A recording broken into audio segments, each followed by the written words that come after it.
فاكر أول مرة في حياتك لما فتحت صورة على الكمبيوتر فضلت تعمل زوم ولقيت مربعات صغيرة كده؟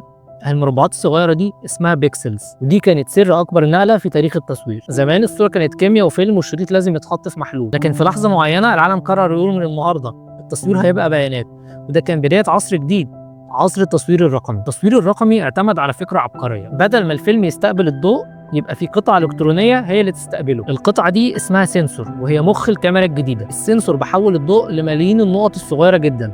النقط دي اسمها بيكسلز، كل بيكسل بيسجل لون، وبعد ما يتجمعوا كلهم بيطلع لك الصورة. وزي ما قلنا ان اول كاميرا رقمية كانت من شركة كوداك اللي عملها ستيف ساسون سنة 1975، لكن الكاميرا كانت كبيرة وبطيئة جدا وبتطلع الصور ابيض واسود، ودقتها كانت 1 من 100 ميجا بكسل. بس كانت اهم خطوة في التاريخ، أول مرة الصورة تبقى ديجيتال. وفي السنين اللي بعدها بدأت الشركات تحس إن الموضوع مش هزار. في التسعينات تحديداً ظهرت أول الكاميرات الرقمية من شركة فوجي وسوني وكانون ونيكون. الكاميرات بقت تشوف الصورة في نفس اللحظة وتتحفظ على الذاكرة وتتنقل على الكمبيوتر بكل سهولة من غير أي تحميض ولا أي انتظار. ومع الوقت البكسلات بدأت تكبر والجودة بقت ترعب، السنسور كبر، عدد البكسلات زاد، معالجة الصور بقت أفضل، الألوان بقت أدق، وبقى عندك حاجات زي 8 ميجا بكسل و10 ميجا بكسل و12 ميجا بكسل، وبعد كده بقى في ارقام خياليه. والاول مره الرقم بقى بينافس الفيلم فعلا. الصحافه والاعلام اول ناس اعتمدوا عليه، لان الصحافه كانت محتاجه سرعه، لان كاميرا رقميه تقدر تصور وتراجع وتبعت في نفس اليوم. خلصنا عصر نستنى التحميض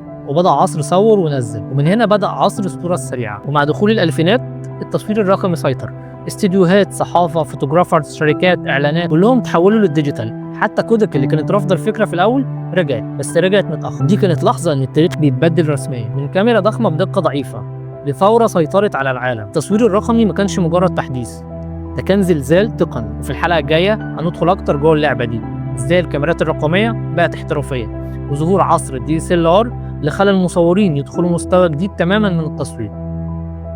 سلام.